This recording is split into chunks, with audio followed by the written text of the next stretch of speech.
Hello students, today we are here to discuss class 8th science. Class 8 science में students मैंने आपको chapter number 3 का explanation कर दिया था और MCQ करा दिए थे, फिलअप्स हो गए थे, ट्रू फॉल्स हो चुके हैं, मैचिंग और वेरी शॉर्ट और शॉर्ट ये कंप्लीट हो चुका था। अभी जो आपको कंप्लीट करना है वो है आपके लॉन्ग आंसर टाइप क्वेश्चंस। ठीक है स्टूडेंट्स, आपको जो कंप्लीट करना है वो है लॉन्ग आंसर टाइप क्वेश्चंस। तो देखेंगे फर्स्ट क्वेश्चन से लॉन्ग आंसर टाइप क्वेश्चन में list the general physical properties of metal. आपको बताना है जो मेटल्स की भौतिक प्रॉपर्टी हैं, वो जो सामान्य भौतिक प्रॉपर्टी है उनके बारे में आपको बताना है। तो देखिए आप आएंगे पेज नंबर 38 पर। पेज नंबर 38 पर आप देखेंगे यहाँ है long answer number 1 physical state. पहले आप लिखेंगे फिजिकल स्टेट, हेडिंग डालेंगे physical properties of metals. First physical state, metals are found in the form of solid at room temperature. Metals room temperature पर सॉलिड में पाए जाते हैं। Mercury is the only exception which is liquid at room temperature. Mercury सिर्फ एक ऐसा है जो कि लिक्विड होता है रूम टेम्परेचर पर, बाकी सारे के सारे सॉलिड पाए जाते हैं। ठीक है, फिजिकल स्टेट लिख दिया आपने। फिर उसके बाद malleability, metal can be spread by hammering और beaten into thin sheets. Metal को हथौड़े से पीट कर चपटी शीटों में बनाया जा सकता है, इसकी पतली शीटें बनाई जा सकती हैं without breaking because metallic bonds in the metals do not break easily. क्योंकि इसमें जो बॉन्ड होते हैं वो आसानी से नहीं टूट पाते हैं। ठीक है, यानी ये ब्रिटल नहीं होते हैं। ये नहीं कि एक हैमर मारा और आप नहीं टूट गए, तो आपको ईजिली तक राइट करना है। इसके बाद आता है डक्टिलिटी। डक्टिलिटी क्या मतलब होता है? Ability to metals to be melted and drawn into thin wires is called ductility. किसी भी मेटल की वो क्षमता जिसके द्वारा उसको खींचकर लंबे पतले तारों में कन्वर्ट किया जा सके। यानी कि खींचने पर वो ब्रेक ना हो लेकिन लंबा होता चला जाए, एक्सपेंड होता चला जाए। ये भी कब होगा? जब इसका जो मॉलिक्यूल्स होंगे वो अच्छे बॉन्ड के साथ होंगे। Because of this property metals are known as ductile. इसी प्रॉपर्टी के कारण इनको डक्टाइल कहते हैं।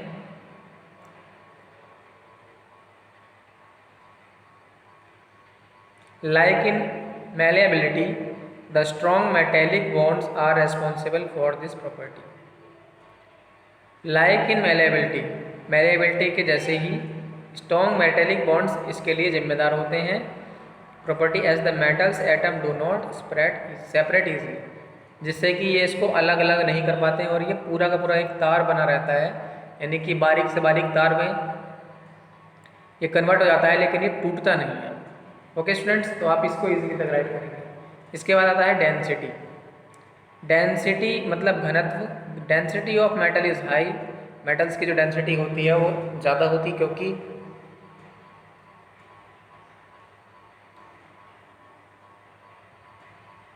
मेटल की डेंसिटी क्या होती है? ज़्यादा होती है, क्योंकि पर यूनिट एरिया में जो इसके मॉलिक्यूल्स होते हैं उनकी नंबर ऑफ क्वांटिटी ज़्यादा होती है। Only sodium and potassium have the density less than the water. केवल सोडियम और पोटेशियम ऐसे हैं जिनकी डेंसिटी पानी से भी ज़्यादा कम है। इसीलिए आप सोडियम को आसानी से चाकू से भी काट सकते हैं। कहने को मेटल है लेकिन वो ऐसा है जैसे मक्खन होता है, आप उसको बटर को चाकू से नाइफ से कट कर सकते हैं, बिल्कुल ऐसे ही ये कट जाते हैं। ठीक है, तो इनकी डेंसिटी लो होती है, ये एक्सेप्शन में आते हैं। तो वाटर तक। नेक्स्ट है conductors of heat and electricity. In metals the bonds are formed by excess of free electrons. अब किसी भी मेटल के अंदर इलेक्ट्रिसिटी का फ्लो किस पर होगा? वो डिपेंड करता है उसके इलेक्ट्रॉन्स पर। जितने ज़्यादा फ्री इलेक्ट्रॉन्स होंगे उतनी ज़्यादा इलेक्ट्रिसिटी जनरेट होगी, उतना ज़्यादा इलेक्ट्रॉन मूव करेंगे। ठीक है ना, तो ये डिपेंड करता है फ्री इलेक्ट्रॉन्स पर। Moving around large array of the atoms. जितने ज़्यादा मात्रा में इसके एटम्स होंगे, मॉलिक्यूल्स होंगे, उतने ज़्यादा वो मूवमेंट करेंगे जितने वो फ्री होंगे। ठीक है, तो आपको एटम्स तक राइट करना है। फिर आता है लस्टर। लस्टर मीन्स होता है चमक, शाइन। मेटल्स जनरली शाइन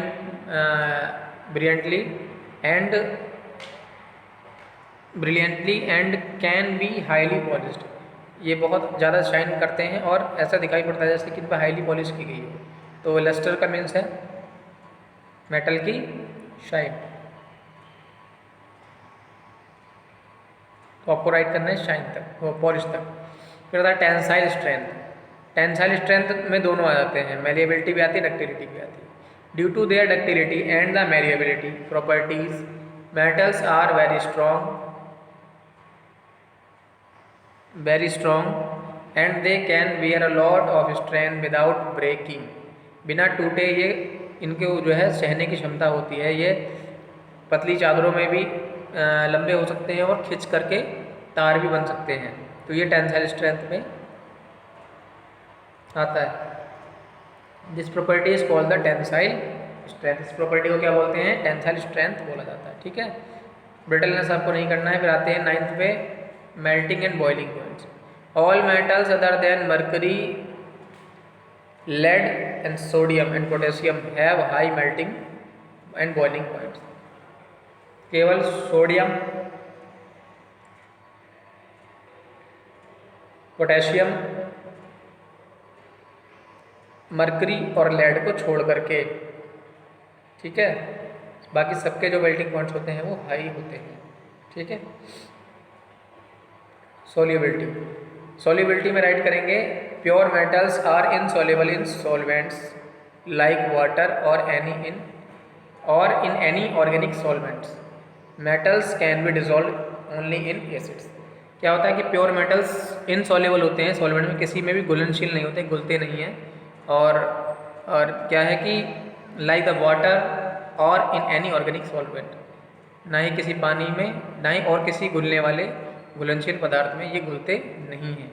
आप लोहे को डाल दीजिए, ऐसा नहीं है कि रस्टिंग हो जाएगी उसमें, लेकिन ऐसा नहीं कि वो 4 बार आप उसको घुमाएंगे तो वो मिक्स हो जाएगा पानी में, ऐसा नहीं हो सकता।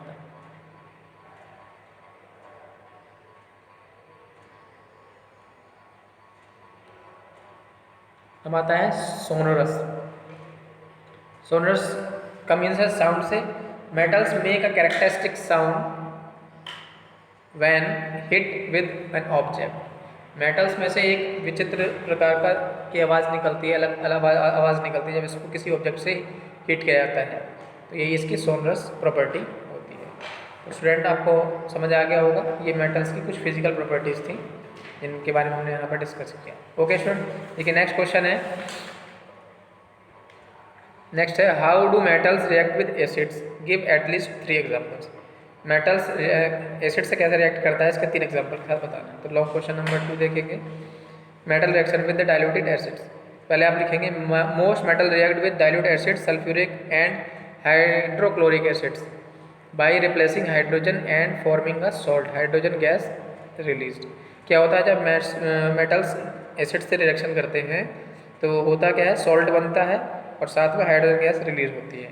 अब इसमें लिखेंगे पहले डाइल्यूटेड हाइड्रोक्लोरिक एसिड के साथ। तो metal react to give metal chlorides and hydrogen for instant. Sodium metal react with dilute hydrochloric acid to form the sodium chloride and hydrogen is release to the reaction. क्या हो रहा है कि Na जब HCl में मिलता है तो क्या बनता है, NaCl यानी कि सॉल्ट बनता है, नमक बन रहा है, यहाँ पे सॉल्ट बन रहा है और साथ में हाइड्रोजन गैस रिलीज हो रही है। अगर सल्फ्यूरिक एसिड में मिलता है तो देखिए metal react to give the metal sulphate and hydrogen, for example magnesium react with the dilute sulphuric acid to form the magnesium sulphate. Magnesium का रिएक्शन H2SO4 यानी सल्फ्यूरिक एसिड से होता है तो बनता है MgSO4 यानी मैग्नीशियम सल्फेट और रिलीज होती है हाइड्रोजन गैस। ठीक है, अब आता है with dilute nitric acid. Dilute nitric acid के साथ क्या होता है, metals do not react as simple as the above mention. जैसे ऊपर रिएक्शन में वैसे नहीं होती है, इसमें अलग होता है। क्या होता है, nitric acid is an oxidising agent and releases oxygen from its NO3 यानी nitrate radicals and its reactions with metals do not lead to metal salt and hydrogen. इसमें क्या होता है कि जैसे बाकी में हो रहा है वैसे नहीं हो रहा है, इसमें ऑक्सीडेशन के कारण से जो मेटल्स है, जो कोई भी मेटल होता है वो नाइट्रिक एसिड के साथ नाइट्रेट बनाता है और वो सॉल्ट को नहीं जनरेट करता है और हाइड्रोजन गैस नहीं जनरेट करता है। Do not lead to the metal salt and the hydrogen, दोनों में से कोई भी इसमें जनरेट नहीं होती है, बाकी दोनों में जनरेट होती है। तो आपके 3 एग्जाम्पल यहाँ पर कंप्लीट हुए। ठीक है, नेक्स्ट क्वेश्चन है, give 3 examples of reactions between the metal and water to show that different metals have different reactivities. Metal और वाटर का रिएक्शंस देखेंगे लॉन्ग आंसर नंबर 3 में। Different metal behave in the different manner in their reactions with water. देखिए first में यहाँ तक write किया, they react with water to form metal oxides और मेटल हाइड्रोक्साइड्स। ये आपका पेज नंबर है 40 पर मिलेगा। The hydrogen gas is release as one of the end product in this reaction. तो CuO प्लस ये आपका कॉपर ऑक्साइड है, कॉपर ऑक्साइड जो है नाइट्रिक एसिड से रिएक्शन देता है। ठीक है,